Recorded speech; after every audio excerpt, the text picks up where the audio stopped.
Everyone and their dog claims to be anti-imperialist these days, but while the term is often used interchangeably with colonialism, expansionism and militarism, when Marxists talk about imperialism, we're referring to something else. Now that something else will generally include colonialism, expansionism and militarism, but these are only secondary aspects of it. When Marxists talk about imperialism, we're talking primarily about an economic mechanism. Now this economic imperialism may necessitate war, or it may take place peacefully. It may utilise colonialism and expansionism, or it may find alternative, more efficient ways of being carried out. To delineate this Marxist conception of imperialism from earlier forms of imperialism, such as that seen with the Roman Empire, we can refer to this modern phenomenon as capitalist imperialism or monopoly capitalism. Right, so now that we've clarified what it's not, let's talk about what exactly capitalist imperialism is. Welcome to Socialism 101, a series designed to help educate people with no prior knowledge on the basics of socialism and communism from an ML and MLM perspective with short and easily digestible videos. If this sounds interesting to you, then go ahead and hit subscribe and turn on the notification bell below. If you'd like to support Marxist educational content, then toss €1 or $1 per month over on Patreon to help keep this series going. If you're not in a position to support financially, you can help out a lot by just sharing these videos around on social media. Capitalist imperialism, or monopoly capitalism, refers to the stage of capitalism that occurs after industrial capitalism, which emerged at the beginning of the 20th century and continues to this day. At this stage, free competition among capitalists has led to a concentration of production and capital which has given way to monopolies that now play a decisive role in economic life. Industrial capital becomes merged with bank capital, creating what's known as finance capital. Those who wield this finance capital, controlling both industry and the banks, merge with the bourgeois government and come to form a financial oligarchy. Rather than just commodities being exported, now capital itself is exported around the world. This export of capital, as opposed to export of commodities, makes less developed countries dependent on the imperialist powers. International monopolist capitalist associations are formed in order to share out the world among themselves and divvy up the loot globally. And finally, territorial division of the entire world between the great capitalist imperialist powers is completed. Lenin summarises this by stating that imperialism is capitalism at that stage of development at which the dominance of monopolies and finance capital is established, in which the export of capital has acquired pronounced importance, in which the division of the world among the international trusts has begun, in which the division of all territories of the globe among the biggest capitalist powers has been completed. Now there's a lot to unpack there, so let's take a deeper look at each of these aspects of monopoly capitalism one by one. Monopolies are the cornerstone of capitalist imperialism. Furthermore, these monopolies are an inevitable outgrowth of capitalism. As capitalists appropriate the unpaid labour of workers through wage labour to realise their profits, they reinvest a portion of those profits in more commodities, means of production and labour power, and accumulate further capital. As this process repeats itself, the enterprise grows and freely competes with other enterprises doing the same thing. In the process of this competition, smaller capitalists with fewer workers are driven out of the market by larger capitalists with more workers through various means, including mergers and acquisitions, patents and copyrights, predatory pricing, and so on. Consequently, capital becomes concentrated into fewer and fewer hands as a large number of small businesses becomes a small number of large businesses. This small number of large businesses then forms cartels, trusts and syndicates with one another in order to reduce outside competition and maximise profits between them. Cartels come to an agreement on the terms of sale, dates of payment and so on. They divide the markets among themselves. They fix the quantity of goods to be produced. They fix prices. They divide the profits among the various enterprises and so on. So at a certain point in the development of capitalism, the free market and its open competition becomes its polar opposite, monopoly, or more commonly today, oligopoly. A small group of enterprises controls everything, and these monopolies or oligopolies come to play a decisive role in the economy. This is extremely apparent today where we see prominent monopolies in the tech industry, food and agribusiness, pharmaceuticals, retail, manufacturing, the media and so on. In fact, a close network of just 147 companies controls over 40% of total corporate assets globally. However, industrial capitalists wouldn't get far without the banks. As capitalism develops, the monopoly capital of industry and the banks grow more and more intertwined, eventually becoming virtually indistinguishable. This merging of monopoly industrial capital and monopoly banking capital becomes what's known as finance capital. and the monopolists who wield this finance capital become what's known as the financial oligarchy. But how does this merging between the capital of industry and the banks occur? As banking develops and becomes concentrated in a small number of establishments, the banks grow from modest middlemen into powerful monopolies, having at their command almost the whole of the money capital of all the capitalists and small businessmen, and also the larger part of the means of production and sources of raw material in any one country and in a number of countries.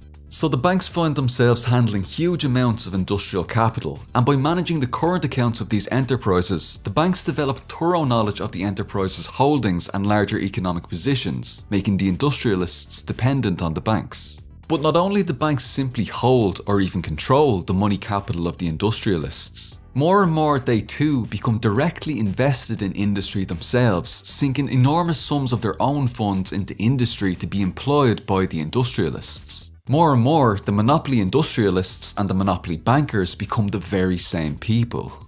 A personal link-up, so to speak, is established between the banks and the biggest industrial and commercial enterprises. The merging of one with another through the acquisition of shares, through the appointment of bank directors to the supervisory boards or boards of directors of industrial and commercial enterprises, and vice versa.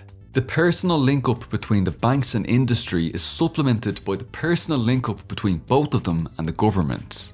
Wielding monopolised industry on one hand and monopolised banking in the other, the financial oligarchy comes to dominate all areas of society at the highest stage of capitalism with their finance capital. Now, the domination of finance capital isn't limited to the confines of national boundaries. In fact, already in the 1848 Communist Manifesto during the period of industrial capitalism, Marx and Engels had noted that the need of a constantly expanding market for its products chases the bourgeoisie over the entire surface of the globe. It must nestle everywhere, settle everywhere, establish connections everywhere. Seeking infinite maximal growth, impossible especially within the narrow confines of national boundaries, capital expands internationally into every corner of the world in order to realise super profits. This is facilitated by the export of finance capital backed by industry and the banks of the imperial core around the globe. Importantly, this is not simply the export of commodities or goods. Typical of the old capitalism, when free competition held undivided sway, was the export of goods. Typical of the latest stage of capitalism, when monopolies rule, is the export of capital. As opposed to basic international trade, export of capital would instead include extractive endeavours like giving out loans around the world in order to make money from interest, setting up companies in countries where labour power can be purchased more cheaply, facilitating the super exploitation of labour and corresponding super profits, and a whole range of other forms of outward foreign direct investment which develop relations of dependence internationally upon the imperialist powers. A typical example of the export of capital that we can see regularly today would be imperialist powers buying up mines in underdeveloped countries and then sending the raw materials and wealth generated from this back to the imperial core. Through these ways and more, the financial oligarchy continues to loot and plunder the world. Now, similarly to how cartels, trusts and syndicates are set up to monopolise and manage affairs locally, at the stage of imperialism we also see the development of international monopolist capitalist associations to manage these monopolies at the global level. Prominent examples of international monopolist capitalist associations today would include the United Nations, the World Bank, the International Monetary Fund and the World Trade Organization. While most countries in the world are part of these associations, imperialist powers like the United States and the United Kingdom monopolise these institutions through various means. Generally, by contributing the most financially to these institutions and having the largest holdings, the imperialist powers hold the largest share of the voting rights, which they can then use to force their preferred policies upon the oppressed nations. We see this concretely, for example, with the IMF and the World Bank, wherein the United States alone holds over 17% of the voting rights for each. We can also point to the European Union as an international monopolist capitalist association, today primarily dominated by the imperialist alliance of Germany and France. Lastly, the stage of monopoly capitalism is characterised by the completion of the territorial division of every corner of the world and potentially redivision beyond this. When Lenin was writing Imperialism, the highest stage of capitalism in 1916, this referred primarily to territorial division by the process of colonialism. The world had just witnessed the scramble for Africa of the late 19th century, wherein Western European powers carved up and dished out almost the entire African continent among themselves, locking down their spheres of influence. However, the direct political control of colonialism would often provoke armed rebellion against the imperialists. So over the course of the 20th century, the imperialist powers instead moved towards embracing neo-colonialism. With neo-colonialism, countries could be nominally independent politically, but economically these countries would continue to be dominated by and dependent upon the imperialist powers. We see this situation in numerous former colonies around the world, which have now become semi-colonies. So when we talk about the territorial division of the world today, we're primarily referring to the spheres of influence that are maintained with neo-colonialism, though some full colonies do still remain. Unlike with direct colonialism, where a colony would be dominated primarily by one imperialist power, neo-colonialism permits multiple imperialist powers to exploit particular semi-colonies simultaneously. A country that was once a British colony may now be a semi-colony of Britain, the United States and Germany, with each of these imperialist powers working together in concert to super-exploit the semi-colony and parasitically funnel wealth and resources back to their respective imperialist cores. Today we've taken a look at the defining features of the highest stage of capitalism, capitalist imperialism. First, as a result of the concentration and centralization of capital, free competition is eliminated and monopolies now dominate and play a decisive role in economic life. Second, through the merging of industrial and banking capital, finance capital is created. The monopolists who wield this finance capital, the financial oligarchy, come to dominate and play decisive roles in all aspects of society. Third, this finance capital is exported beyond national boundaries into every corner of the world in pursuit of super profits, which are then sent back to the imperial core. Fourth, international monopolist capitalist associations are formed in order to divide up and manage the spheres of influence of the imperialist powers. And fifth, the entirety of the world is territorially divided by these imperialist powers, formerly through colonialism and now through neo-colonialism. This is the Marxist understanding of capitalist imperialism. To dive deeper into this subject, make sure to have a read of Lenin's pamphlet Imperialism, the Highest Stage of Capitalism. It's relatively short and written in very accessible language, so it should be easy enough. If you're struggling to understand the concentration and centralization of capital that leads to monopolies, this process is explained in Chapter 25, Section 2 of Karl Marx's Capital Volume 1.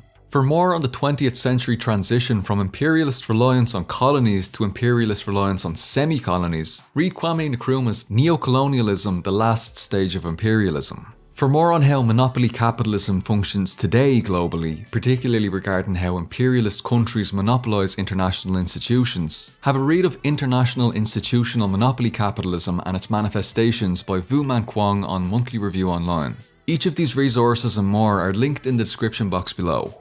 Right, thanks very much for watching this video. Hopefully you found it useful in one way or another. Thanks especially to the supporters on Patreon who've made this possible. Thank you Southern Comrade, Ian McShay, Ugopnik, Ian Snyder, Jacob Jaff, Borku Gorilla, Ryan Hodgson, Soup, Madeline, Sonic232, Sagan, Michaela Schmid, Christian Nepales, Alfonso Dingo Torres, Mekalova, Rock Artist, Greengree, Todd Sprang, Nika the Sage, Zakasi, Anglo-Irish Bolshevik, Amy Schmidt, Eli Leslie, Thomas Ross and Wood, Jason Schmidt, Del Seabolt, Trainage 13, Mitch Schiller, Saoirse Ní Bhealán, Roja, MLM in Practice, Brian Ruse, Eric Lindahl, ZK Goody, Kyle Rapp, Robert Jarzak, Doc Toma, Oyo Pera, Becky, Pastor Schubert, Mr. Miyamoto, Kyle King, Reverend Lon Nom Hollywood, Wonderbad, JT Chapman, Jose, Joseph Shepard, Jack Schneidman, Comrade Amara, Wealth for the 99%, Spoop and Trailer Park Communists. Cheers everyone, agus slán go fóill.